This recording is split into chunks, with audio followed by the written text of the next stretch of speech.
Magandang araw mga bata! Ngayon ay tatalakayin naman natin ang ating asignaturang Filipino, unang markahan, Module 7 sa Grade 2. Pagsulat ng parirala at pangungusap. Simulan natin.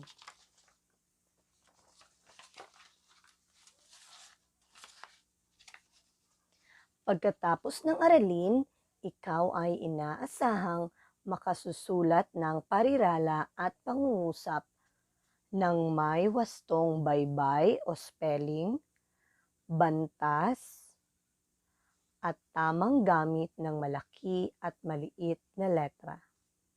Subukin. Basahin at isulat ng wasto ang mga pangungusap gamit ang malaki at maliit na letra. Lagyan ito ng tamang bantas. Unang bilang. Nagpunta ba si Sarah sa palaruan? Paano natin isusulat ito ng tama? Dito ko lamang isusulat ang sagot, pero kayo, dito nyo isusulat ang inyong sagot, sapat lang. Unang bilang. Tandaan, ang pangungusap ay nagsisimula sa malaking letra, kaya nagpunta, ang titik N ay malaki. Nagpunta ba si ang Sarah ay isang tiyak na pangalan ng tao, kaya dapat malaki din ang unang titik. Sarah sa palaruan. Kung ating babasahin muli, ang pangungusap ay nagtatanong, nagpunta ba si Sarah sa palaruan? Kung nagtatanong ang pangungusap, gamitin ang bantas na tandang pananong. Ang tamang sagot ay, nagpunta ba si Sarah sa palaruan? At gagamitin natin ang tandang pananong. Pangalawa, panatilihing malinis ang kapaligiran. Unang titik, malaki. Panatilihing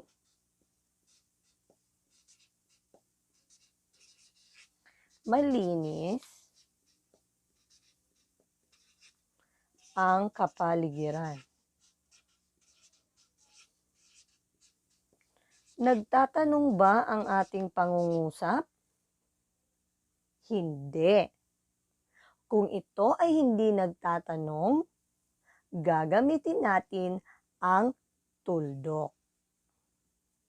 Panatilihing malinis ang kapaligiran. Tuldok. Maliwanag? Pangatlo. Aray, kinagat ako ng lamok. Unang titik, malaking titik A. Aray. Ang aray ay nagpapahayag ng matinding damdamin. Ibig sabihin nasasaktan siya. Kung ito ay nagpapahayag ng matinding damdamin o emosyon, gagamitin natin ang tandang padamdam. Aray! Kinagat ako ng lamok.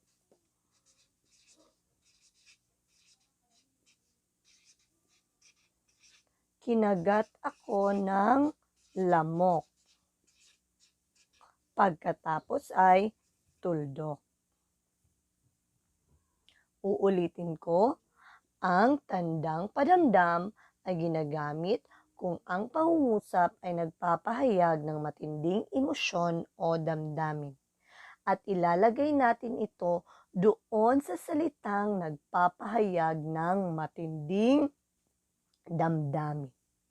At pagkatapos ay isusulat natin ang susunod na salita at ang hulihan ng pangungusap ay gagamitin natin ang tuldok. Maliwanag? Pang-apat at pang-lima. Ikaw na ang sumagot sa pang-apat at pang-lima. Dito mo isulat ang iyong sagot.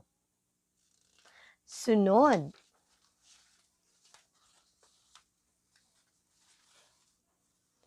Pangungusap. Uulitin ko, pagsulat ng parirala at pangungusap. Tuwing ililibot ang paningin sa paligid, marami tayong makikitang mga babasahin. Ang mga ito ay may iba't ibang mensahe na gustong ipahatid na maaaring magdulot ng kalituhan kung hindi mauunawaan ng maayos. Sa pamamagitan ng paggamit ng malaki at maliit na letra at tamang bantas, mas magiging maayos ang pagbasa at mas malinaw ang mga mensahe. Balikan. Panuto.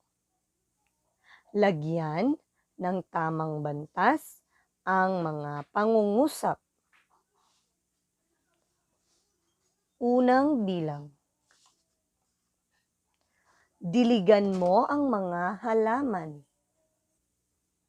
Ano ang bantas na gagamitin sa unang bilang? Halimbawa, patlang. Diligan mo ang halaman. Nagtatanong ba ito? Hindi, kaya ang sagot ay tuldok. Pangalawa, nagsisimba kami tuwing linggo. Tama, tuldok pa din. Pangatlo, pang-apat at pang-lima, ikaw na ang sumagot.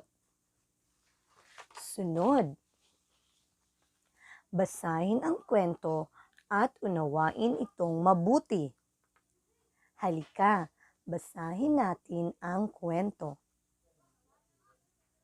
Ang pagsusulit ni Robbie. Pagkagaling sa paaralan, tinawag ni Robbie ang kapatid upang maglaro. Pakikuha mo yung bola, Kiko, para makapagpalaro na tayo. Ang sabi ni Robbie. Bumalik kayo sa silid, may pagsusulit kayo bukas, sabi ng nanay. Agad naman sumunod ang magkapatid.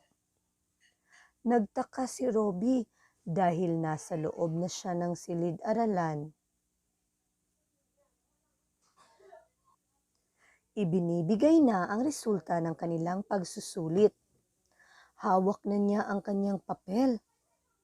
Ano kaya ang aking marka? Sabi ni Robbie sa kanyang isip. Pagbuklat ng kanyang papel, nakita niya, bagsak ang marka. Iyak ng iyak si Robbie dahil siguradong magagalit ang kanyang ina. Robbie, gising! Boses ito ng kanyang ina. Nagising si Robbie. Pagmulat ng kanyang mata ay nakita niya ang kanyang ina. Nanaginip lang pala siya. Nanay, mag-aaral na po ako ng mabuti, sabi ni Robbie.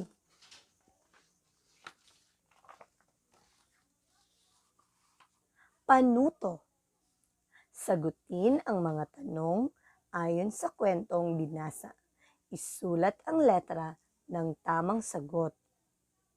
Ngayon, sagutin mo ang mga tanong dito sa pahina 4. Isulat mo ang letra ng iyong sagot dito sa patlang. Unang bilang. Sino ang may pagsusulit? A. Kiko, B. Robbie, C. Rico. Ano ang iyong sagot? Tama. Titik B. Robbie.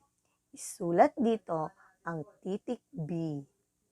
Ngayon, basahin mo ang tanong sa pangalawa, pangatlo, pang-apat at pang-lima at isulat sa patlang ang iyong sagot. suriin. Ang binasang kwento ay madaling maunawaan dahil sa wastong gamit ng malaki at maliit na letra. Bukod dito, mapapansin din na tama ang gamit ng bantas. Balikan natin ang ilang pangungusap sa kwento at suriin. Basahin ang mga sumusunod. Nanay, mag-aaral na po ako ng mabuti. Pangalawa, ano kaya ang aking marka? Pangatlo, Robby, gising! Pang-apat, pakikuha mo yung bola, Kiko, para makapaglaro na tayo. At panglima, pumunta kayo sa inyong silid at mag-aral. May pagsusulit kayo bukas. Pagkatapos suriin ang mga pangungusap, mauunawaan mo na tandaan ito ng mabuti. Ang umpisa ng pangungusap ay laging nagsisimula sa malaking titik. Kagaya ng ginawa natin kanina, ang unang titik sa pangungusap ay palaging nagsisimula sa malaking letra. Tandaan yan. Sunod, ang tiyak na ngalan ng tao, bagay, hayop, lugar at pangyayari ay dapat nagsisimula sa malaking letra. Tulad ng pangalan ni Sarah. Dahil ito ay tiyak na ngalan ng tao, dapat nagsisimula ito sa malaking titik. Kagaya din ng pangalang Robby.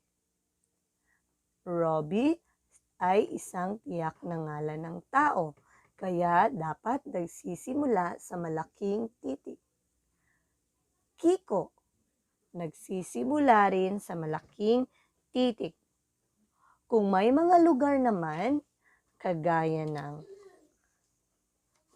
ng mga lugar na Kalinan, dapat nagsisimula ito sa malaking titik. Dakudaw, dapat nagsisimula ito sa malaking titik. Davao, dapat nagsisimula ito sa malaking titik. Maliwanag ba? Kung pangalan naman ng mga hayop, mga tiyak na pangalan ng hayop, halimbawa, Bantay. Ang pangalan ng aming aso ay si Bantay. Nagsisimula sa malaking titik. Maliwanag? Halimbawa, si Kuting. Ang aming pusa ay si Kuting. Nagsisimula sa malaking titik. Maliwanag? Yan. Tandaan, ang tiyak na ngalan ng tao, bagay, hayop, lugar at pangyayari ay dapat nagsisimula sa malaking letra o titik. Ngayon, ang hulihan ng pangungusap ay laging nagtatapos ng tamang bantas. Ngayon, ang mga bantas.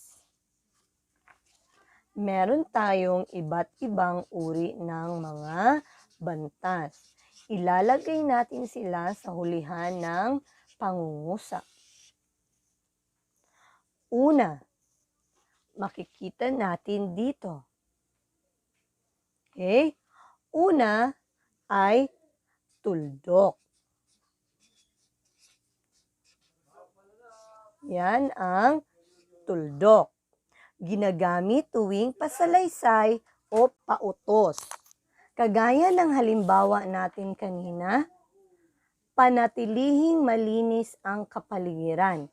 Itong pangungusap na ito ay nag-uutos, kaya ang ginamit na bantas ay tuldok. Ngayon, pasalaysay. Ibig sabihin, ikaw ay nagkukwento, nagsasabi tungkol sa isang bagay. Halimbawa, ako ay nakatira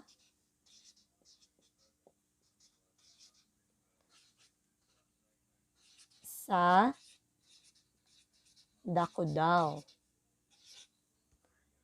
Ako ay nagsasalaysay lamang, nagbibigay ako ng impormasyon, nagsasabi tungkol sa aking sarili, kaya ito ay pasalaysay. Ang gagamitin kong bantas ay tuldok. Isa pang pautos.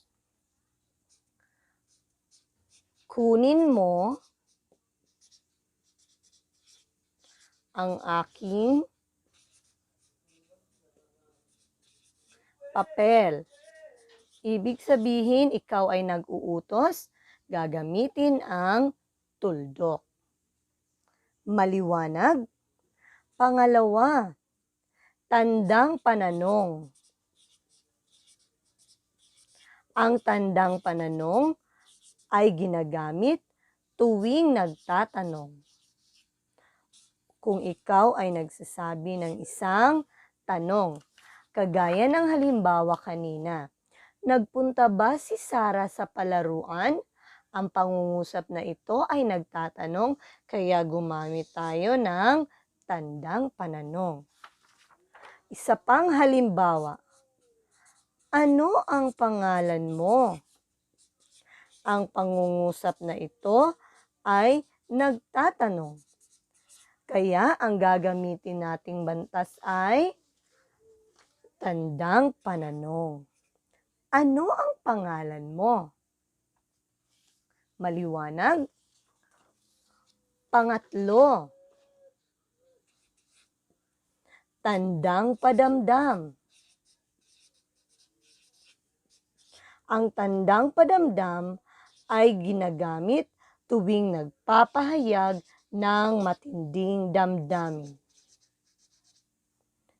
Ito ang itsura ng tandang padamdam. Ginagamit kung ito ay nagpapahayag ng matinding damdamin. Kagaya ng halimbawa natin kanina, aray, kinagat ako ng lamok.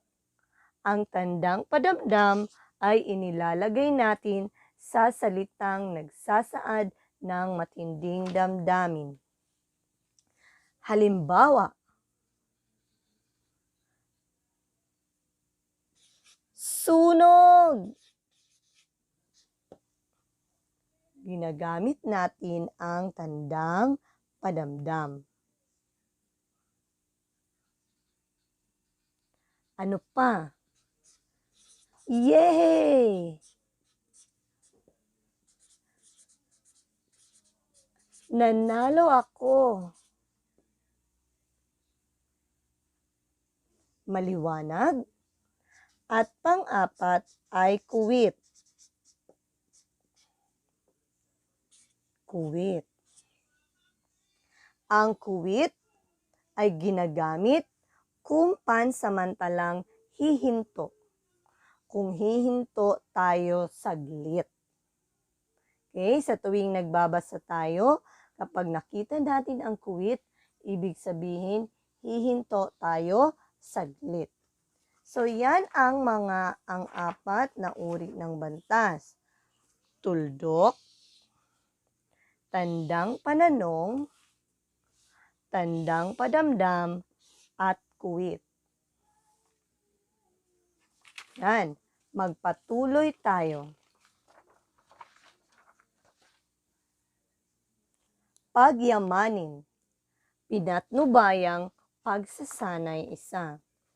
Piliin ang mga salitang hindi wasto ang paggamit ng malaki at maliit na letra. Una, tagpi, aso, blaki. Anong salita dyan ang hindi wasto ang paggamit ng malaki at maliit na titik? Ang salitang tagpi ay pangalan ng isang hayop. Ang blaki naman ay tiyak na pangalan din ng isang hayop. Ang salitang aso ba ay tiyak na pangalan? Hindi. Kaya ang ating bibilugan ay ang aso. Dapat ang titik A ay maliit na titik lamang. Pangalawa, guro, nurse, doktor. Pumili ka ng iyong sagot. Pangatlo, dilaw, bughaw, kulay. Pang-apat, gumamela, sampaguita, bulaklak. At panglima, ibon, maya, agila. Sunod, pinatnubayang pagtatasa isa. Lagyan ng check kung wasto ang pagkakasulat ng salita at X kung hindi. Tingnan ng mabuti. Una, si Bitoy. Tama ba ang pagkasulat? Lagyan ng check kung tama. At X naman kung mali. Pangalawa, ang pulis. Pangatlo, sina Kokoy at Pipay. Pang-apat, asong tumatahol. At panglima, tatakbong bata. Pinatnubayang pagsasanay. Dalawa, isulat ang oo o hindi kung ang pangungusap ay gumamit ng tamang bantas at tamang gamit ng malaki at maliit na letra. Una, nakita mo ba ang nawawala kong pantasa? Kung oo, isulat dito ang oo. Kung hindi, isulat dito ang hindi. Sagutin pangalawa, pangatlo, pang-apat at panglima. Sunod, pinatnubayang pagtatasa dalawa. Piliin ang letra na tumutukoy sa maling bahagi ng pangungusap. Kung lahat ay tama, piliin ang letrang C. Unang bilang, ang paborito kong kulay ay pula. So, dito sa titik A, yan, para makita ng maayos. Sa titik A,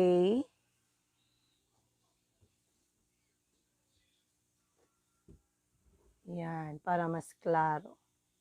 Sa titik A, ang paborito. Tama ba yan? Walang problema. Kung kulay ay pula. Yan sa titik B. Tingnan kung may mali ba dyan o kung tama lahat. Kung tama naman ang A at B, piliin mo ang titik C. At isulat dito ang iyong sagot sa patlang. Malayang pagsasanay, isa. Isulat ang salitang wasto kung tama ang pahayag at di wasto kung mali. Una, ang dulo ng pangungusap ay laging nagsisimula sa malaking titik. Ang dulo ng pangungusap ay laging nagsisimula sa malaking titik. Wasto o di wasto. Isulat dito ang iyong sagot. Sagutin, pangalawa, pangatlo, pang-apat, at panglima. Malayang pagtatasa, isa. Panuto. Hanapin sa mga pangungusap ang salitang dapat isulat sa malaking letra. Pagkatapos, isulat ito ng tama. Unang bilang. Halimbawa, si Marites ay matulungin sa nangangailangan. Ano dito ang dapat malaki ang titik? Tama. Ang pangalang Marites ay tiyak na ngalan ng tao, kaya dapat ito ay nagsisimula sa malaking titik. Isulat mo dito sa baba. Sa baba mo isulat, ha? Si, ayan, malaki ang titik M sa pangalang Marites. Si Marites ay matulungin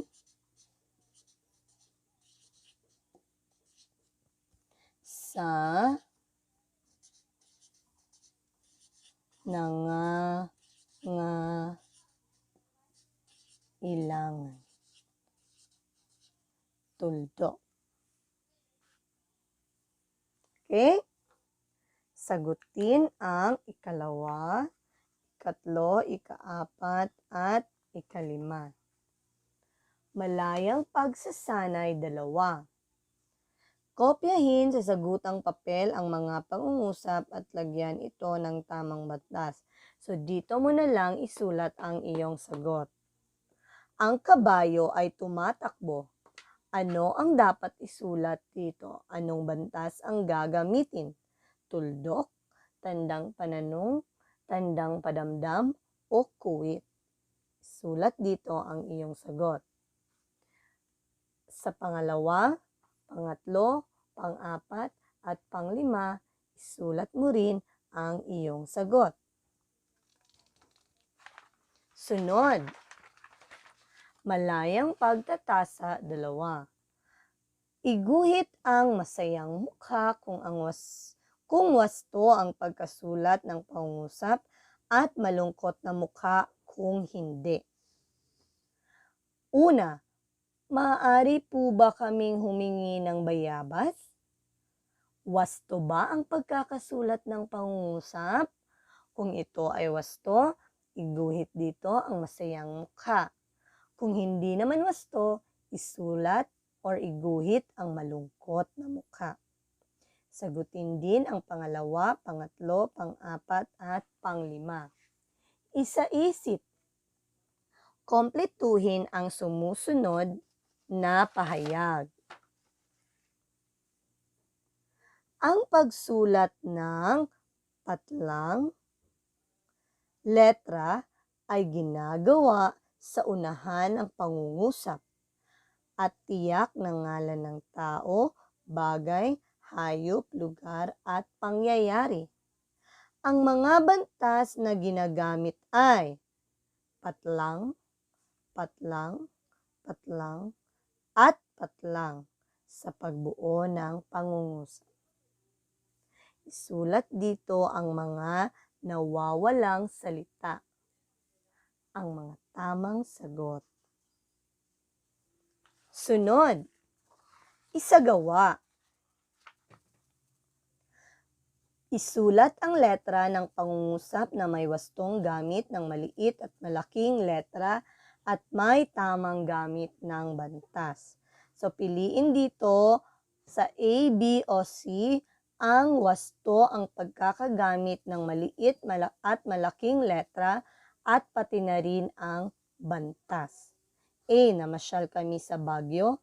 B, namasyal kami sa Baguio. C, namasyal kami sa Baguio. Tingnan ang paggamit ng malaki at maliit na titik at isulat dito ang iyong sagot. Ganon din ang gagawin sa pangalawa, pangatlo, pang-apat, at pang-5. Tayahin.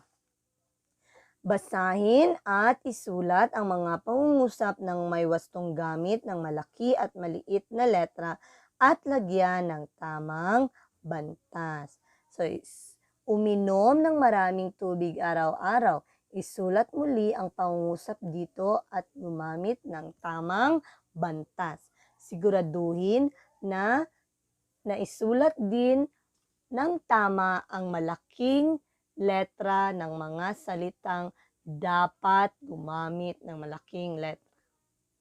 Okay, ganun din sa pangalawa, pangatlo, pang-apat, at pang-5. Karagdagang gawain. Gumawa ng buong pangungusap mula sa mga larawan. Gumamit ng tamang bantas at tamang gamit ng malaki at maliit na letra na maaaring sabihin ng nasa larawan. So, ito ang larawan. Ano kaya ang masasabi mo sa larawan? Gumawa ng pangungusap base sa nakikita mong larawan. Halimbawa, unang larawan. Ano ang nakikita mo? Naglilinis si nanay at ang kanyang anak. So, ano ang pwede mong gawing pangungusap? Isulat mo dito.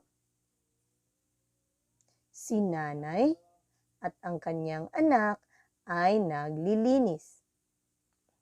Okay, maliwanag? So, ganun lang. Pangalawa naman, pangatlo, pang-apat, at panglima. Tingnan lamang ang larawan at gumawa ng pangungusap. Isang pangungusap. Ayan, tapos na tayo.